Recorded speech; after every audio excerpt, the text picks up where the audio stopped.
Hello, wonderful people of YouTube. My name is Will You're Tilted, and today I wanted to cover Square Enix's next big release, Final Fantasy XVI. After the boom in popularity of their MMO, Final Fantasy XIV, I found it reasonable to assume that there's probably a few new fans to the series that may not know what it's about. So I wanted to give them a little taste of what they can expect. As always with these videos, it's my goal to create a quick, concise video that gets straight to the point, so let's dive in. Final Fantasy XVI takes place in a land called Valisthea. Valisthea? Valisthea? The developers describe it as a land studded with mother crystals, these mountains of crystals that tower over the realms below them. These crystals give off ether that the people use to conjure magics and live in comfort. Kingdoms have grown around each of these crystals, and now there's an uneasy peace that has existed, and it's about to collapse in the face of a blight. I will quickly show each kingdom on screen now. Feel free to pause the video to get a bit of the backstory behind them. Square Enix seems to want to return to the fantasy setting that it originated in, rather than the futurist setting of Final Fantasy XV, Final Fantasy VII, etc. Another key element to the story are the icons, the most powerful and deadly creatures in all of the land. They reside in dominance, a man or a woman that can call upon their power. Each kingdom treats their dominance differently. For some, they're just a weapon to be used. For others, they're revered as gods. They haven't really expanded on what exactly a role they'll play in the game at this point. My guess is I think something or someone is going to try and extract the power from the dominance and or the crystals themselves to turn it into a more powerful dominant, a more powerful weapon, more powerful icon, something like that. Those of you familiar with Final Fantasy XIV probably have an idea of why that's my guess. From everything we've seen, we look to be playing as Clive Rosfield, firstborn son of the Archduke of Rosaria. Everyone expected Clive to inherit the icon Phoenix, but he was passed up and Phoenix awakened inside his younger brother Joshua instead. Talk about a slap in the face. Since then, Clive has been looking for a role of his own. He's dedicated himself to mastering the blade while he protects the Phoenix, whom has blessed him with the ability to use part of his fire. He is set on a dark path of revenge after a tragedy at the hands of a dark icon Ifrit. Quick overview of the other notable characters. You have Joshua Rosfield, the dominant of the Phoenix and Clive's younger brother. Jill Warwick was born in the Northern Territories and taken to become a ward of Rosaria to secure peace between the nations, sort of like a stepsister to Joshua and Clive. You have Hugo Kupka, economic advisor to the Dalmekian Republic. He was a nameless soldier until his awakening as the dominant of Titan, the Earth icon. And that is definitely the face of a villain right there. And finally, you have Benedicta Harmon.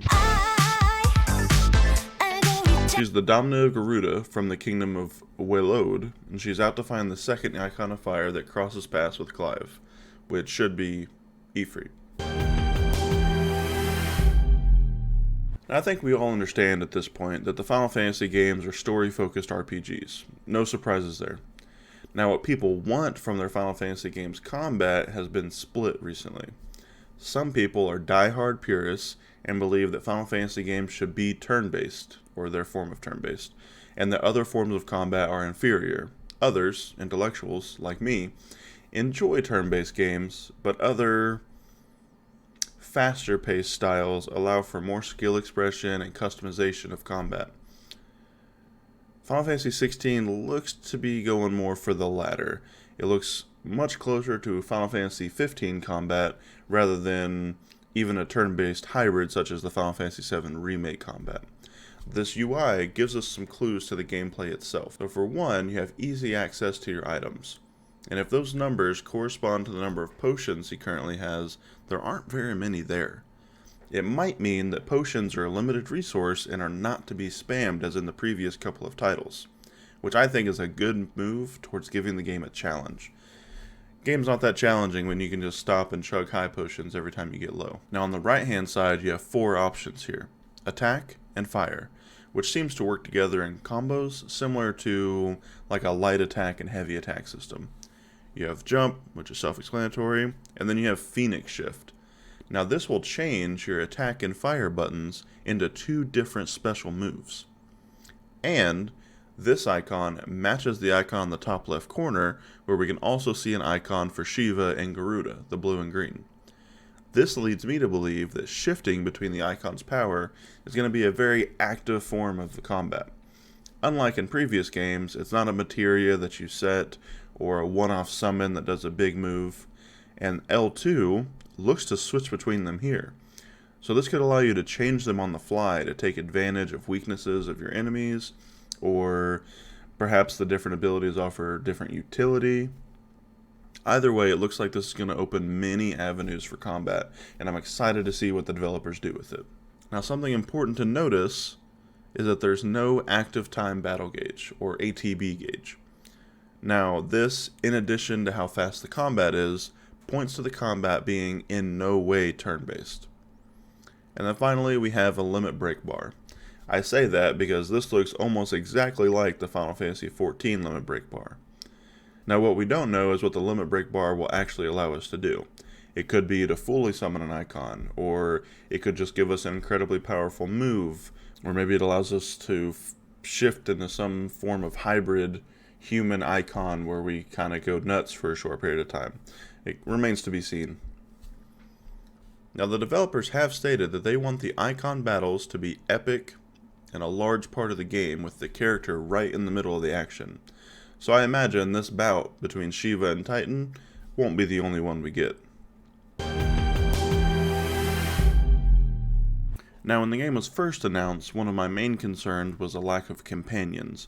But since then, the producer, Naoki Yoshida, has come out and said that we will in fact have companions, and that for most of the journey, Clive is going to be accompanied by a companion, especially this cute dog. So that was my original concern. I didn't want the game to feel lonely or empty, and not having companions can really cause that. But since they seem to have corrected that issue, my only concern is that Final Fantasy XVI is not going to be an open world game. And I'm not sure how I feel about that. It's going to be, in the words of Yoshida, to bring a story that feels like it spans an entire globe and beyond, we decided to avoid an open world design that limits us to a single open world space, and instead focus on independent, area-based game design that can give players a better feel of a truly global scale. And I think what that means is that it's easier to focus on your level design and your game design whenever it's locked into an area. And if this is more like Pokemon Legends Arceus, then that doesn't bother me too much because it's kind of pseudo open world with just loading screens in between. But if it's more like Final Fantasy XIII and extremely linear and it doesn't give us options, now that's more of a concern. They said they did extensive user research. What they found was that the completion rate for open world games in recent years has been dropping. And they don't know whether that's because of a lack of attention span or because, as he said, whenever you do an open world game, you're not able to focus and give it a nice, true feeling to the open world.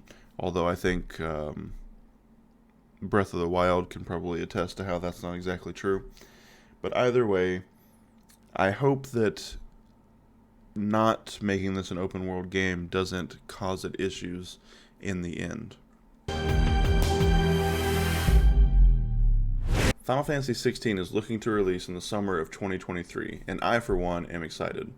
The gameplay looks fun, fast, the story looks interesting, and I'm very much looking forward to the medieval setting.